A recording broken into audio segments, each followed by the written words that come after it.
bem-vindo ao programa Ponto a Ponto. Hoje eu e Antônio Lavareda vamos falar sobre a relação entre o Ministério Público e a Polícia Federal. O nosso convidado é o advogado e ex-diretor da OAB, Alberto Toron. Boa noite, doutor Toron. Boa noite. Doutor Toron, nesse momento nós estamos discutindo, o Congresso Nacional discute uma possível limitação aos poderes de investigação do Ministério Público. Por que discutir isso agora? Qual a importância disso? E o senhor concorda de que se deve impor alguma limitação à atuação dos procuradores? Sim, concordo. É preciso que se imponha alguma limitação à atividade investigatória do Ministério Público. Mas antes de falar disso, me parece que é fundamental nós termos presente que é característica fundamental do Estado de Direito, do Estado democrático, uma espécie de... o poder controla o poder. Como dizia o Montesquieu mesmo, né? O poder controla o poder. Por que isso? Porque este controle de diferentes instituições é que vai dar uma segurança para o cidadão, no sentido de que não teremos arbítrio. E ainda assim, nós aqui e ali teremos arbítrio. O que acontece? Você tem hoje, na Constituição Federal, de forma absolutamente clara, no artigo 144, uma disposição que diz que caberá à Polícia Federal, com exclusividade, a realização de investigação. A despeito da clareza desse dispositivo constitucional, a interpretação que se fez dele, e aqui um parêntese, nós não temos regras, nós temos sempre regras interpretadas, né? A interpretação é que dá o tom do significado de um conteúdo normativo. Muito bem. A despeito da clareza desta regra, a interpretação que vigora hoje é que o Ministério Público pode investigar.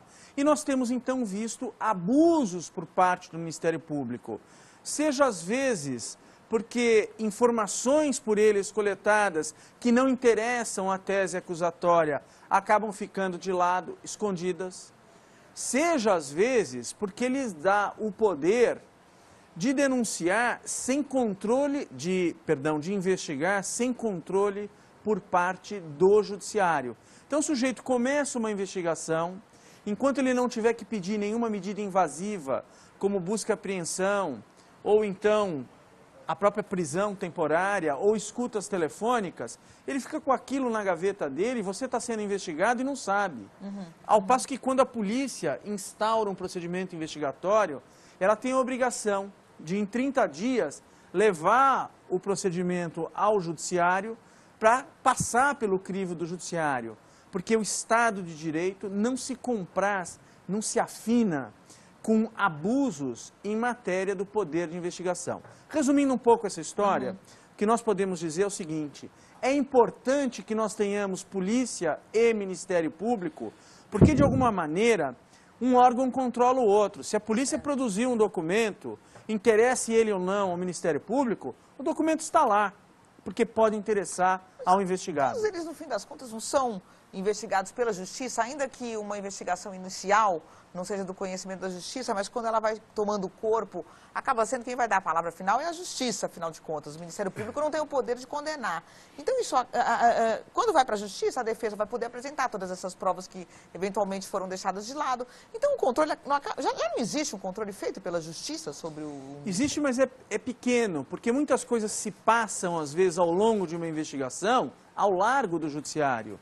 Daí a importância de nós termos uma instituição que é titular da ação penal, que pode até dizer, olha, é preciso investigar aqui e ali, orientando as investigações, mas outra instituição é aquela que investiga. Mal comparando, Mônica, muito se falou no Brasil da importância de se unificarem as polícias, civil e militar. No meu modo de ver, é uma garantia para o cidadão, sobretudo para o cidadão pobre, que nós tenhamos duas polícias. A PM pega um sujeito na rua, bate no sujeito, espanca o sujeito. Quando ele é levado para a Polícia Civil, o policial civil, eu não vou receber esse cara estourado, a responsabilidade vai ser minha. Então o PM, antes de bater em alguém, ele sabe que ele vai ter que levar para a delegacia, e o delegado não vai segurar a onda dele, do abuso que ele cometeu. Então você tem um controle das polícias, reciprocamente exercido, da mesma maneira que o policial militar, quando leva uma ocorrência para a Polícia Civil, o policial civil não pode engavetar aquilo, porque o policial militar fez uma ocorrência. Ok. Então, você tem um controle e contra-controle. A mesma coisa se passa, no meu modo de ver, entre Ministério Público e Polícia Federal. Eu queria, Mônica, fazer um parênteses que me parece importante também. Nós temos, há muitas décadas, no âmbito do judiciário estadual, aliás, dos judiciários estaduais, a figura do corregedor da Polícia Judiciária. No entanto, no âmbito da Polícia Federal, a Polícia Federal que cresceu, sobretudo a partir do governo Lula, isso é irrecusável, nós não temos a figura do juiz federal corregedor da Polícia Federal. Eu, desde o tempo que fui conselheiro federal da OAB, me bati pela necessidade de nós termos a figura do juiz corregedor da Polícia Federal. Para ter controle. Okay. Então, resumindo, a sociedade precisa do Estado aparelhado com instituições eficazes para investigar e reprimir? Sim, precisa, fora de dúvida. Mas também o cidadão, na outra ponta, precisa ter garantias de que este poder não é exercido de forma ilimitada e, portanto, não vai cometer arbítrio. Agora, doutor, hoje nós vamos analisar trechos de 3 pesquisas de opinião pública. Uma foi realizada pela Escola de Direito de São Paulo e pela FGV sobre a confiança na justiça. Outra sobre a imagem das instituições brasileiras, feita pela Opinião, Consultoria e pela AMB. E uma terceira sobre percepção social relacionada à segurança. Lavareda. Começando pela pesquisa sobre confiança nas instituições. É um ranking parecido com o estabelecido por outras pesquisas, nos mostra que 71% dos brasileiros confiam nas Forças Armadas, a seguir vem a Igreja Católica com 56%, e bem próximo à Igreja Católica o Ministério Público com 53%, ou seja, em relativamente curto espaço de tempo, né, na história da democracia brasileira, o Ministério Público já consegue ser uma instituição bastante reconhecida, à frente inclusive da imprensa, dos jornais, e à frente também das polícias, que aparece na 7ª posição com 38%. Depois, numa outra tela dessa pesquisa realizada pela AMB, Associação dos Magistrados Brasileiros, nós vamos ver que praticamente 52% dos brasileiros não sabem a diferença entre Ministério Público e Poder Judiciário. 52% sabem, 44% não sabem. Na verdade, a boa parte dos brasileiros, o Ministério Público é um órgão, é um instrumento um órgão do Judiciário, do né? Poder Judiciário. Numa outra tela ainda, de outra pesquisa, também patrocinada pela AMB, se pergunta qual instituição deveria ser mais relevante no combate à corrupção especificamente. Polícia Federal e Ministério Público aparecem ali em situação bastante aproximada, Polícia Federal um pouco à frente, com 25,1%, Ministério Público com 22,8%, e depois a sociedade, e depois os demais não sabem. Mas eu queria lhe fazer uma questão que complementa um pouco um tópico que a Mônica abordou antes. Resgatando alguns dados, segundo alguns levantamentos, os inquéritos concluídos na área penal no Brasil, conduzidos pela polícia, não ultrapassariam 5% deles, do total deles, segundo alguns levantamentos. Esses levantamentos também indicam que, em boa parte, esses inquéritos são mal conduzidos ou têm uma qualidade discutível, boa parte deles, o que termina prejudicando o trabalho da justiça ou, por outra, facilitando o trabalho dos advogados, dos acusados. Não é hora, e talvez a participação do Ministério Público sob essa ótica, será que não poderia ajudar, pelo menos, a qualidade da condução desses inquéritos, colocando-se um pouco ao lado dessa sua preocupação de equilíbrio de poderes, essa coisa que você evocou, Montesquieu? Lavareda, olha, eu entendi sua pergunta e queria te dizer o seguinte: sob a ótica de quem está preocupado com a eficiência dos inquéritos policiais, leia-se, com a qualidade e a eficiência dos inquéritos policiais, não é a intervenção do Ministério Público que vai dar o tom. Por quê? Porque hoje o Ministério Público já intervém no procedimento investigatório. Intervém como? Ele pode intervir requerendo a realização de diligências. Ele pode intervir no controle externo das polícias civil e federal que ele tem. Então não me parece que vai ser uma coisa mágica como um... Mas só uma pergunta para esclarecer a mim e ao Claro, espectador. claro. Essa intervenção do MP dos promotores é após a conclusão do inquérito, Não, na fase... não, é durante não. ainda a Durante condução do inquérito? Durante o inquérito, quando os autos são remetidos para o Ministério Público, para a renovação daquilo que nós chamamos de dilação do prazo, ou seja, para a concessão de novo prazo para a polícia prosseguir nas investigações, isso às vezes dura anos.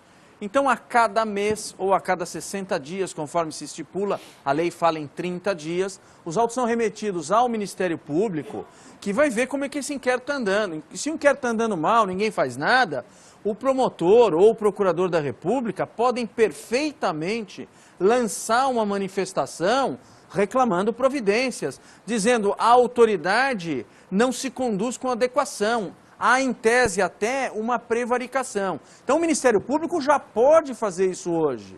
Ele não está excluído do jogo investigatório. Mas hoje o que ele faz? Ele vai além disso, ele mesmo faz as diligências e ele mesmo pode... Exatamente. Ele mesmo tem feito diligências, nomeadamente, ele mesmo tem conduzido, às vezes com a Polícia Militar, buscas e apreensões requeridas no Judiciário.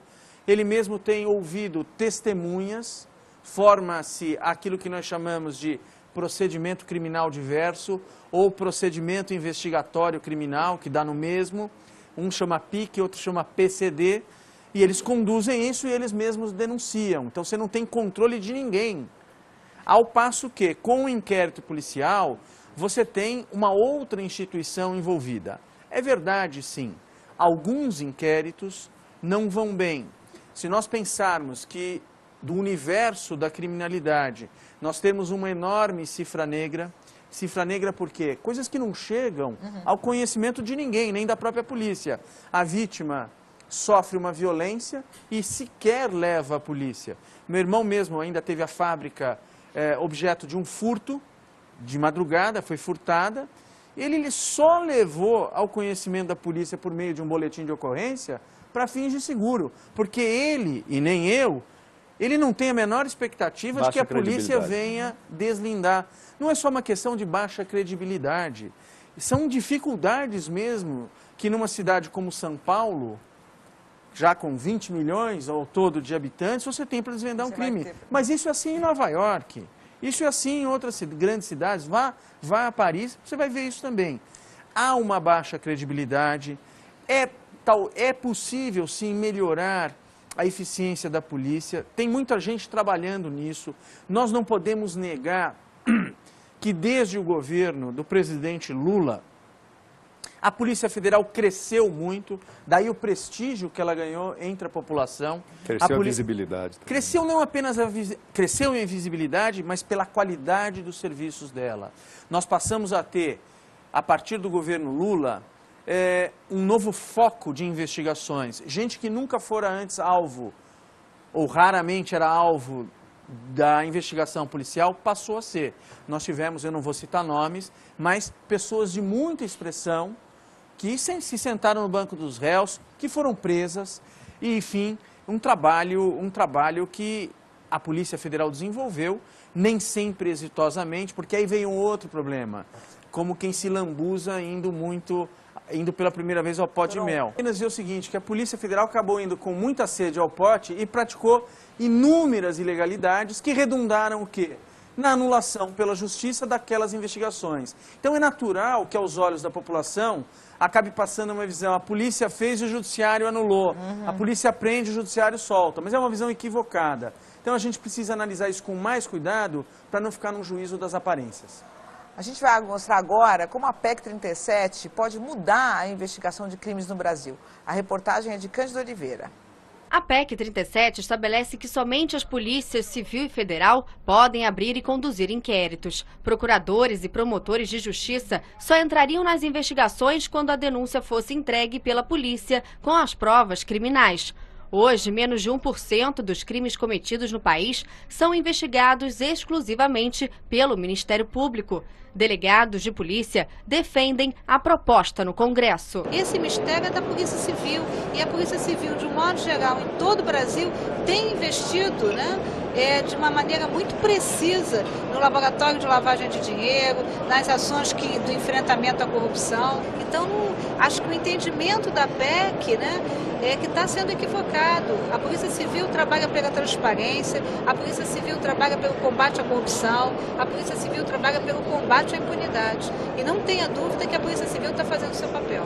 Para os defensores da PEC 37, a falta de regras claras tem prejudicado as investigações no âmbito do Judiciário. Mas para o Ministério Público, a aprovação dessa emenda constitucional seria um dos maiores retrocessos no país. Se aprovada, não só a atuação do MP ficará comprometida, como também a de órgãos de fiscalização do Executivo, como o Banco Central, a Receita Federal e a Controladoria Geral da União. Para este Procurador-Geral da República, abriria uma brecha para a corrupção. Ela coloca em risco a possibilidade de o Ministério Público, por exemplo, denunciar os casos de peculato, esses casos envolvendo pessoas que detêm alguma expressão de poder. Na verdade, ou poder político ou poder econômico. Na tentativa de reverter a situação, membros do Ministério Público criaram um anteprojeto com 48 artigos para a regulamentação da investigação criminal. O documento é uma alternativa ao impasse criado pela polêmica proposta de emenda constitucional. O Ministério Público, ele não se enfraquece. Quem se enfraquece com a PEC é a cidadania.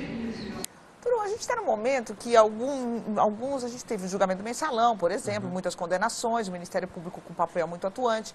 Tivemos agora um outro caso emblemático, que foi a condenação do ex-prefeito Paulo Maluf, inclusive vai ter que devolver recursos à Prefeitura de São Paulo, acho que até já caiu algum recurso.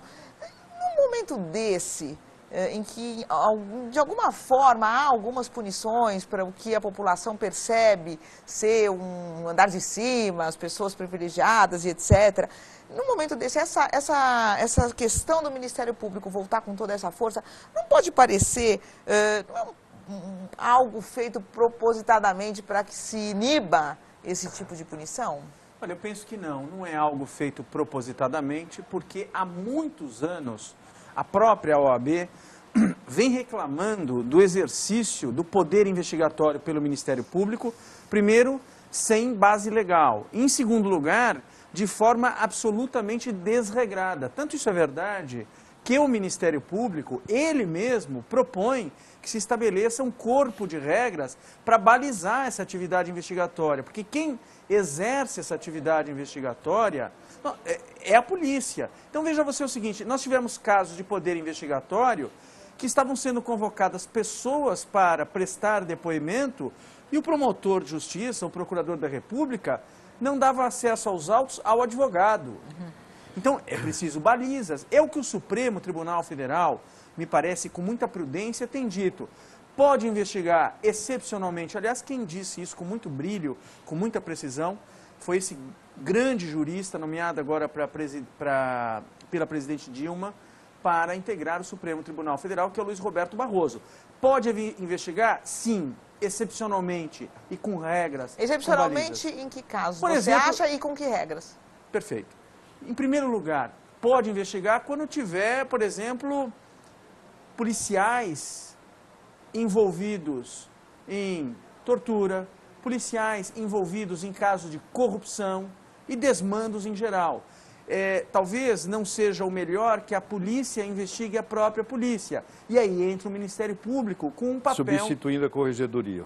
Substituindo eventualmente a corregedoria. Sim, eu admito isso, conforme o escalão, o ranking das autoridades envolvidas, o Ministério Público poderá sim substituir a corregedoria. Permita um parênteses. Você deu um exemplo ainda há pouco, lembrou, aliás, que a espetacularização das ações da Polícia Federal foi corrigida posteriormente E redundou em nada. Os excessos e essas ações terminaram muitas vezes em nada na Justiça. Agora, é também necessário nós entendermos que essas ações espetaculares foram responsáveis em grande medida por essa opinião pública tão positiva que a Polícia Federal desfruta recentemente, paradoxalmente. Mas você vai ficar com aparência? Há exemplos que pudessem ser apresentados aí aos nossos espectadores de malefício da ação investigatória do Ministério Público, exemplos, digamos, que sejam paradigmáticos, que sejam... Não me ocorre agora, Lavareda, apenas eu queria pontuar... Porque há exemplos da Polícia Federal. Sim. Você tem toda a razão, a sua pergunta é algo instigante para mim. Eu não tenho de cabeça algum exemplo de investigação do Ministério Público que tenha redundado em casos colossais de arbítrio. Mas quero dizer o seguinte, não adianta nós ficarmos com um aplauso efêmero por uma ação espetaculosa que depois redunde em nada. Mas aí nós estamos partindo... Então você vai ficar a polícia aplaudida de um lado, mas sem efetividade nenhuma. Eu só mostrei o paradoxo. E eu acho que este governo, agora que tem o ministro Zé Eduardo na chefia, digamos assim, da Polícia Federal, ele é o grande chefe da Polícia Federal, eu acho que a Polícia Federal está mais equilibrada. É essa a visão que eu tenho. Ela está menos atuando de forma espetacular e, no entanto, de forma mais eficaz. É um paradoxo que se conjuga muito bem.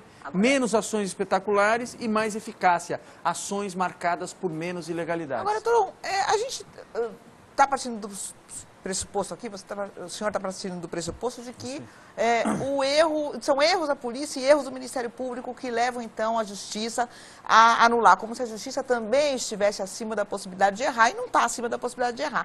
E aí a gente tem alguns exemplos, por exemplo, eu me recordo, só para citar o Maluf de novo, nada pessoal, mas de um processo em que que ficou no Supremo Tribunal Federal 4, 5 anos, porque não se conseguia citar o Paulo Maluf. E existia até o ministro Joaquim Barbosa, falava, não, nós precisamos aqui, então, ignorar. Desculpe, não se conseguia citar o Delfim Neto. E aí o Joaquim Barbosa fez uma colocação e deu uma grande polêmica no Supremo, que ele falava o seguinte, o Delfim tem endereço conhecido, está no Congresso Nacional, dá aula, todo mundo sabe onde ele está, se não consegue encontrar, é porque ele não está querendo ser encontrado. Então vamos ignorar isso e vamos partir para um julgamento com outras testemunhas. E isso foi desconsiderado, e aí o caso ficou um pouco sem punição. Acaba que a justiça também não tem os seus próprios defeitos. A gente não está colocando muita culpa no Ministério Público, quando a justiça também, às vezes, parece que fecha olhos para obviedades? Todos erramos. Jornalistas erram, advogados erram, as polícias erram, o Ministério Público erra e a justiça erra também. Por isso a importância do máximo de transparência para que esses órgãos sejam controlados. De um lado, pela imprensa, que vocaliza a opinião pública ou a opinião publicada, mas pouco importa. De outro lado, os advogados das partes concretamente exercendo o controle, a Ordem dos Advogados do Brasil, o Ministério Público, para o quê? Para fazer com que este órgão chamado Justiça atue com mais eficácia. Obviamente que essa questão da eficácia pode ser lida de maneiras diferentes. Eu, como advogado, me preocupo muito com a questão da obediência da lei, com a questão da obediência ao devido processo legal. O Ministério Público talvez se preocupe menos com isso e mais com a eficiência de apresentar um culpado. Então, quando você me diz, por exemplo, e eu peço licença para te chamar de você, pela amizade e o carinho... Pela idade também, pode ir. Obrigado. E olha só, e pela idade, claro. Pela minha idade.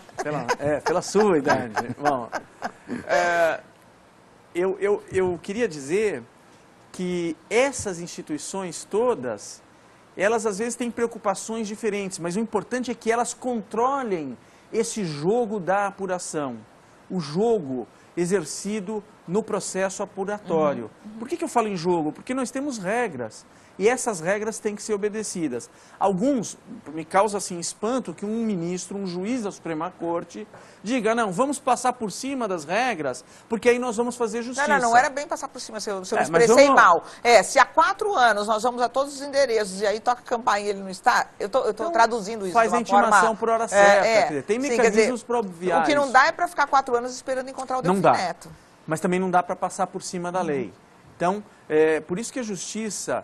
ela hoje tem leis, ela opera com leis que simplificaram os procedimentos para você poder andar mais rápido. Agora, andar mais rápido, às vezes, pode causar dano à descoberta da verdade das coisas, pode causar dano ao próprio acusado, que vai ser julgado sob o estrépito do fato, né, sob o calor dos fatos. Nós trazemos para iniciá-lo mais uma tela relativa à pesquisa discutida há pouco. Nessa tabela que nós estamos apresentando aí, se vê, né, numa pesquisa do IPEA, resposta a uma pesquisa do IPEA em 2012, a identificação pelo público, pela opinião pública, das principais dificuldades para a atuação das polícias, dos policiais. Em primeiro lugar, vem tráfico de drogas, 18,3%, falta de preparo, 13,6%, falhas da justiça, 13,1%, criminalidade geral, 12,1%, baixos salários, com 9,8%. Retomando um pouco a questão que nós estávamos abordando ainda há pouco, ou seja, o Ministério Público poderia ou não ajudar as polícias na fase de instrução dos inquéritos. Você lembrou que é possível, sim, em determinadas etapas, o Ministério Público interferir, mas isso não significa o Ministério Público conduzir, não é? Operar os inquéritos. Eu tinha duas perguntas a fazer. Em primeiro lugar, essa autonomia que aparentemente existe hoje, ou seja, as polícias conduzem os inquéritos e o Ministério Público também pode conduzir os inquéritos. Já houve casos e situações de duplicidade, ou seja, em que a polícia e o Ministério Público quase que simultaneamente ou simultaneamente tivessem conduzido a investigação do mesmo objeto, que aí é um problema de disfunção constitucional até sério. Em segundo lugar, né, qual é a sua visão do papel que o Supremo Tribunal Federal tem assumido aos olhos da sociedade? Nós falamos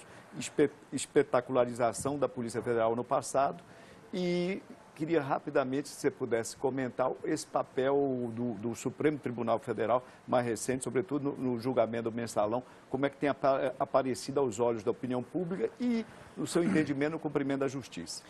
Bom, a primeira questão me parece importantíssima, porque dá a dimensão de uma distorção muito grande, que é o mesmo fato ser simultaneamente investigado por duas instituições. Isso gera um problema muito grande, primeiro porque você tem uma perda de esforços, quando na verdade você deveria ter a cooperação, a somatória desses esforços para resultar numa investigação cabal, concentrada, forte e eficaz. Quando você tem duas investigações paralelas, elas podem, pior do que tudo, se contradizer. Então isso joga contra o espírito de quem quer ver justiça acontecer, de quem fala a favor da cidadania. Então essa é uma primeira questão importante. O cidadão não pode ser investigado pelo mesmo fato em dois inquéritos diferentes. Segunda questão que nós temos que observar. É importantíssimo, e já virá tarde, o regramento para a investigação do Ministério Público. Regramento, volto a insistir, na forma que o ministro Luiz Roberto Barroso falou, para situações excepcionais nas quais o Ministério Público possa intervir. Esse é um aspecto. O segundo aspecto, que é o papel do Supremo Tribunal... Posso interromper antes da gente falar do Supremo? Nessa questão da excepcionalidade, você acha que autoridades, crime de colarinho branco em altas esferas, poderia ser uma exceção ou não? Porque, veja, a Polícia Federal, você pode demitir a qualquer momento os delegados, você pode remover os delegados. O Ministério Público é inamovível. Tem garantias, não é? Tem mais garantias, tem maior independência. Olha, isso é um pouco nós legal. poderíamos... A sua questão é interessante. Se nós tivéssemos um ministro de Estado envolvido, talvez aquela exceção que nós vislumbramos quando se trata de um policial de alta hierarquia investigado para autorizar e legitimar o Ministério Público a investigar, talvez se pudesse pensar também em caráter excepcional, quando nós tivermos um alto dignitário do Estado, como um ministro envolvido, a excepcionar e permitir que o Ministério Público investigue. Essa é uma possibilidade bem restrita, bem restrita. Agora o Supremo. Quanto ao Supremo Tribunal Federal, é preciso que nós entendamos o seguinte: o Ministério Público Federal tem um papel importantíssimo, porque ele, bem ou mal, dá diretrizes para toda a justiça e para todos os operadores do direito, indicando o que pode e o que não pode. Então, o Ministério Público... o Supremo, eu ia falar uma outra coisa. O Ministério Público realiza ele mesmo a quebra de um sigilo.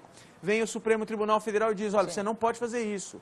Então, nós temos o Supremo Tribunal Federal, ao interpretar a Constituição e as próprias leis ordinárias, balizando os caminhos do poder repressivo estatal, incluído aí o próprio poder investigatório. Então, o Ministério Público é um órgão da maior importância, sempre teve um feitio, uma feição mais garantidora para o cidadão.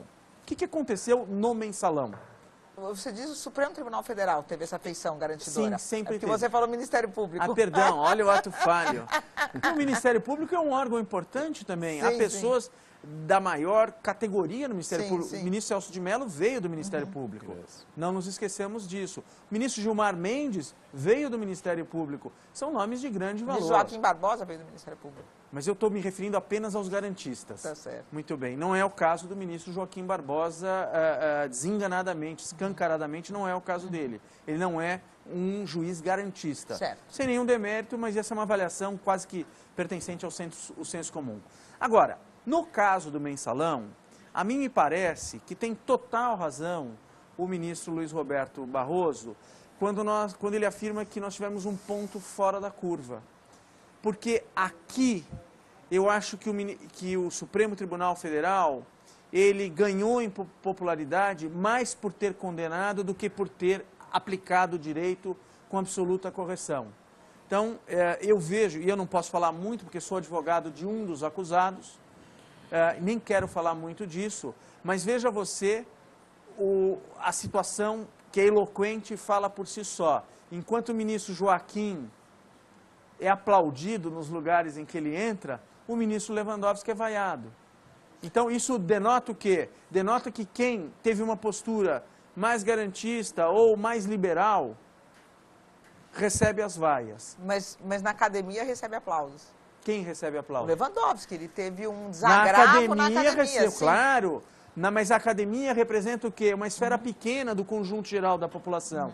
Nós temos mesmo um fosso entre o que pensa a grande opinião pública e o que pensa a academia. Sem dúvida nenhuma, Mônica, você tem razão nesse ponto. Agora, só para a gente finalizar, infelizmente nós estamos chegando aqui ao final. Qual é a expectativa, então? Eu sei que você não pode falar muito, mas você pode pelo menos falar da sua expectativa em relação aos próximos capítulos, vamos dizer assim, do mensalão, que é o julgamento dos embargos infringentes, com a chegada de 2 novos ministros, de um outro perfil considerado também garantista, esses novos ministros. Vocês têm a expectativa de que haverá um novo julgamento, pelo menos em algumas questões, e que poderá haver, inclusive, a absolvição, será? Olha, tudo gira em torno de se saber, em primeiro lugar, se o Supremo Tribunal Federal vai ou não admitir o manejo dos embargos infringentes. Se o Supremo Tribunal disser que os embargos infringentes continuam em vigor, sim, nós teremos, com absoluta segurança, num ou noutro crime, a possibilidade de termos absolvição. É o caso do deputado João Paulo Cunha, que eu defendo, que foi condenado pela diferença de um único voto, 6-5 na lavagem. Então, nós temos 2 novos ministros, e com isso, um dos ministros que o condenou já não está mais na corte, que é o ministro Carlos Brito. O ministro Peluso o absolveu no caso da lavagem. É o ministro Carlos Brito mesmo.